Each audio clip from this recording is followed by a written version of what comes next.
Olá pessoal, eu sou André Valente, serei seu professor na área de linguagens, códigos e suas tecnologias na disciplina de artes. Na aula de hoje, vamos falar sobre os conceitos estudados e suas consequências na vida real.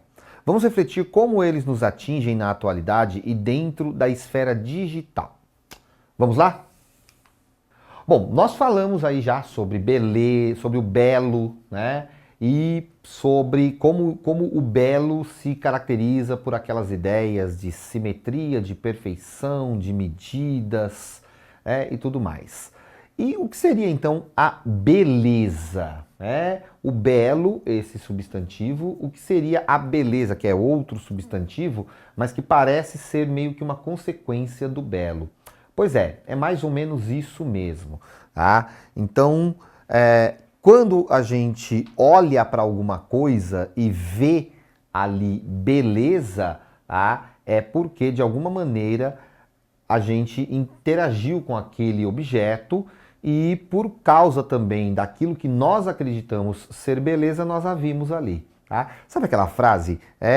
A beleza está nos olhos de quem vê. Pois é, ela é verdadeira até certo ponto, sim. Ela faz algum sentido, né? Então, como diz aqui, ó, o belo segue todos aqueles conceitos estudados, vistos como perfeição, simetria harmoniosa e etc. E a beleza está no conjunto de sensações que o objeto nos traz, sendo ela, portanto, subjetiva, ou seja, pertencente ao sujeito, a cada indivíduo, né? Então, é isso, a beleza ela vai surgir do nosso olhar em relação àquilo que para nós é o belo, tá? Porém, esse nosso olhar, ele nem sempre é um olhar totalmente isento de influências, ou seja, não é uma coisa que simplesmente faz parte de nós, é o nosso gosto e não tem nenhuma influência. Na maioria das vezes, para falar a verdade, é bem o contrário. Na maioria das vezes, a nossa concepção de beleza, aquilo que nos agrada olhar, tem influências que nós recebemos ao longo aí da nossa vida. Então, as mídias e hoje, né, mais propriamente as redes sociais, por exemplo, são aí a maior forma de construir essa ideia de beleza. Como no passado já foi a televisão, os cinemas, a publicidade, né? Então, as mídias sempre fizeram parte aí dessa ideia de conceber padrões de beleza, tá? Então, a televisão, as revistas, elas foram criando esses padrões, né? Padrões do que seriam pessoas bonitas ou não. Nesses padrões, por exemplo, em geral, o tipo de beleza era a beleza europeia.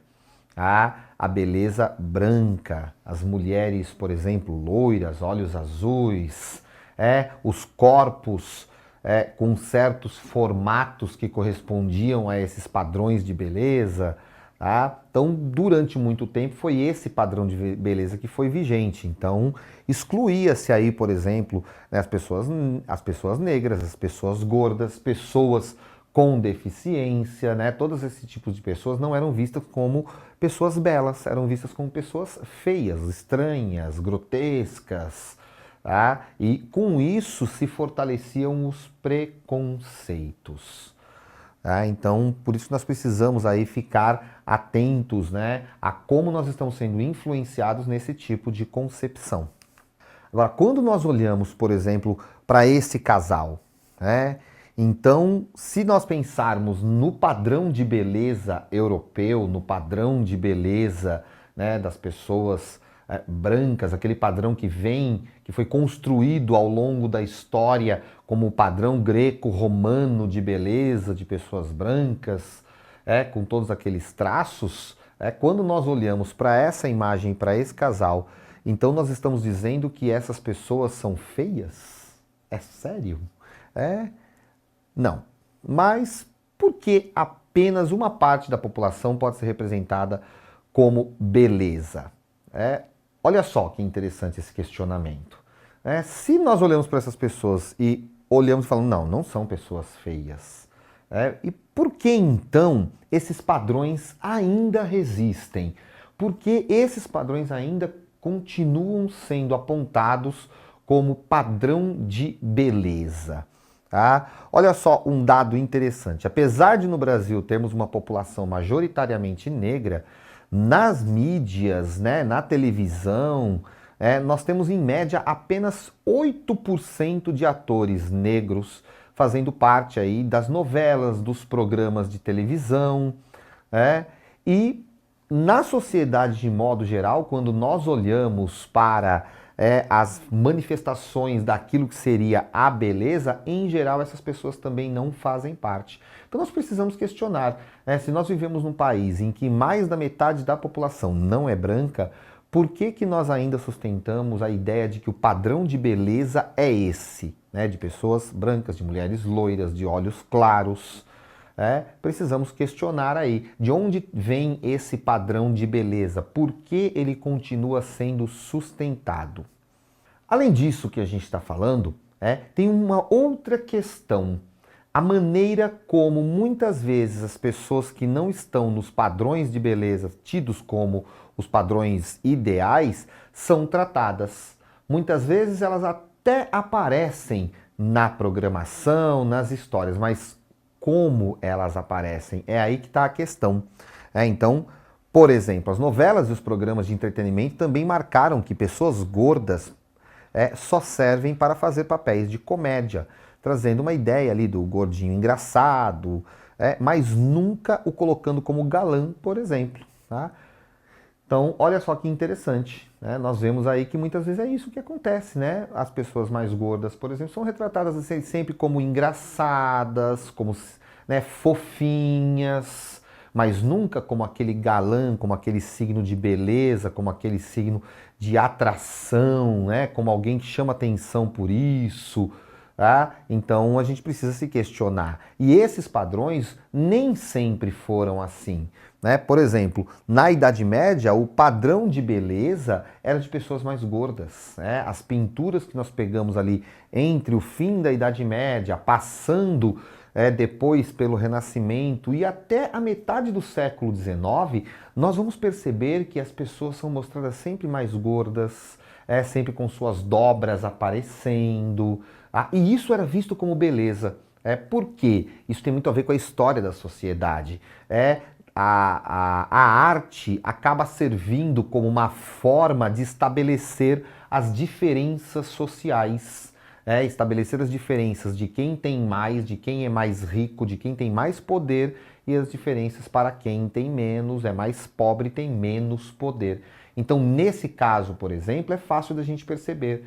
Por que será que na Idade Média, até a metade do século XIX, ali o finalzinho dele, a beleza dos corpos gordos chamava a atenção? Porque eram sociedades em que a maior parte da população era muito pobre, quando não era escravizada, e passava fome. Então, retratar as pessoas gordas significava retratar pessoas bem alimentadas, pessoas que estavam muito bem, com a sua saúde muito bem, pelo menos aparentemente. Tá? Então, olha como o padrão de beleza é determinado também por questões da sociedade. E como nós já vimos, né, lá em meados do século XVIII, nós tivemos aquele movimento chamado de neoclassicismo, que era um movimento que acreditava, né, resgatava valores do Renascimento e, portanto, apresentava a ideia de beleza como a ideia de perfeição, de simetria. E o neoclassicismo sempre mostrava, né, por eles acontecer logo depois daquele período violento da Inquisição, né, da Contra-Reforma, o neoclassicismo passa a retratar o mundo ideal, perfeito, tudo muito claro, as pessoas sempre vivendo uma vida plena e feliz, né? Não é à toa que eles vão resgatar o lema Carpe Diem, do poeta Horácio, lá da Roma Antiga, a ideia de aproveite o momento, aproveite o dia, vá viver na natureza, vá colher os bons frutos da natureza. Então essa ideia, né, esse sonho de uma vida bucólica, tranquila, sem nenhum problema. E era isso que as obras de arte gostavam de retratar. Uma vida feliz, uma vida tranquila. E olha que interessante.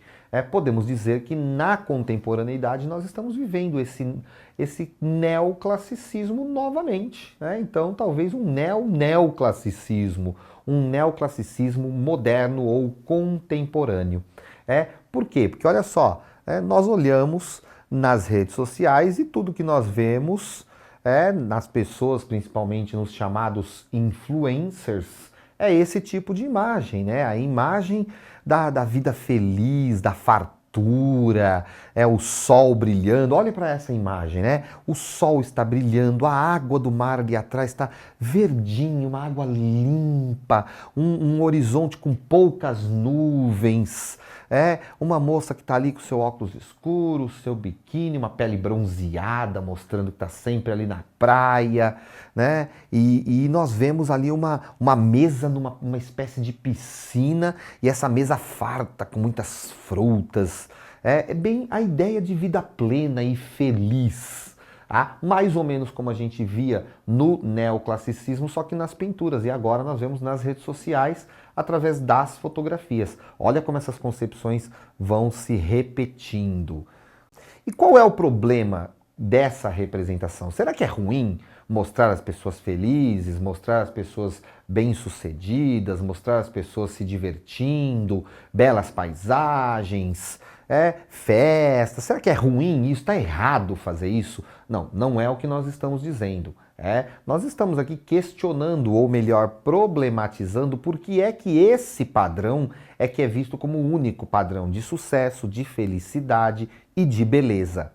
Então nós precisamos sim questionar esse tipo de coisa. Por quê? Porque esse tipo de coisa traz consequências reais, concretas para a vida das pessoas.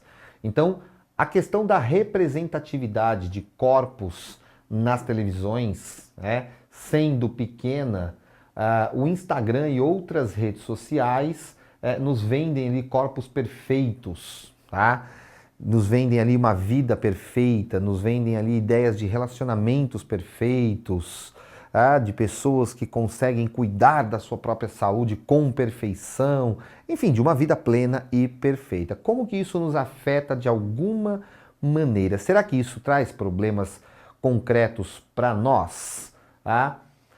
Olha só, vamos pensar, quantas pessoas não se sentem muito mal, não ficam desesperadas porque não conseguem viver esses padrões. Quantas pessoas sentem-se mal com seus próprios corpos, com a sua aparência, com o seu cabelo, com o seu nariz, com a sua boca, com seus olhos, com as suas sobrancelhas, com seus cílios, porque não conseguem corresponder àquilo que é apontado como um padrão de beleza. Então sim, esses padrões eles trazem consequências reais. Eles podem trazer problemas como bulimia, anorexia, vários desses problemas. Então, existe uma expressão que é a pressão estética. E o que é essa pressão estética? A pressão estética, ela é essa necessidade de parecer bonito, parecer perfeito para se sentir mais atraente, para se sentir mais interessante. Essa pressão estética claramente atinge muito mais as mulheres do que a nós, homens. As mulheres são obrigadas a terem o corpo perfeito, a terem o cabelo perfeito, a terem o rosto e a pele perfeita, a sobrancelha perfeita, os cílios perfeitos, as unhas perfeitas, as pernas perfeitas, todo o corpo perfeito, tudo muito, muito bonito, muito cuidado. A mulher precisa ter tudo isso. Então essa pressão estética recai sim sobre as mulheres, gerando vários problemas de identidade, de autoestima. Então nós precisamos sim questionar tudo isso. Porque quando nós olhamos a realidade em comparação com aquilo que se apresenta como beleza nas redes sociais, nós percebemos que, na verdade, a coisa não é bem assim. Até mesmo essas pessoas que estão sempre divulgando suas fotos nos eventos e sempre mostrando uma vida perfeita, quando nós olhamos para a vida real dessas pessoas, nem sempre tudo é tão bonito.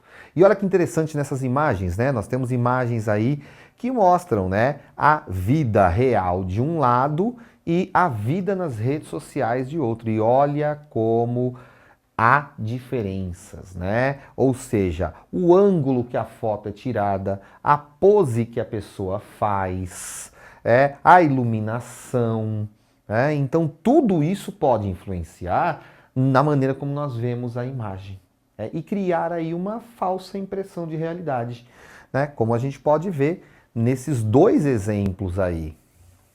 Existe sim a beleza. Nós podemos sim ver onde a beleza está, olhar para as pessoas e achá-las bonitas. Nós podemos também buscar essa beleza para nós, mas nós precisamos lembrar que o mundo na realidade é diverso. Ele é marcado por várias formas de beleza. E todas essas formas de beleza têm o seu valor, têm o seu porquê, e merecem sim ser respeitadas. Então nós devemos perceber que as redes sociais elas impõem padrões de beleza, elas fazem isso de diversas formas, mas nós precisamos olhar e lembrar que o mundo é diverso, o mundo é multicolorido, é contraditório e que tem muitas maneiras de nos sentirmos bem e de nos sentirmos belos. Porque nós precisamos nos perguntar por que nós queremos tanto corresponder a padrões? Será que a gente precisa mesmo corresponder a esses padrões? Será que isso nos faz bem? Nós precisamos nos perguntar isso. Esse questionamento ele precisa ser feito. Tá? Será que o corpo padrão, que está buscando se enquadrar ali, o corpo que está buscando corresponder a esse padrão, será que isso está fazendo bem para as pessoas? Será que nós não temos pessoas que estão acabando ficando doentes, com vários transtornos psicológicos e tudo por tentarem corresponder a um padrão estético? Então tudo isso são questões muito importantes, fazem parte da nossa contemporaneidade e nós precisamos refletir sobre isso. E chegamos aí ao final de mais uma videoaula. Espero que você tenha gostado. Você pode se informar mais, ampliar o seu conhecimento através do Saiba Mais, da plataforma. Dá uma olhadinha lá que eu tenho certeza que você vai gostar. Vamos para uma reflexão sobre o conteúdo dessa aula. A beleza ideal está na simplicidade, calma e serena. Johann Goethe. Bons estudos e até a próxima aula.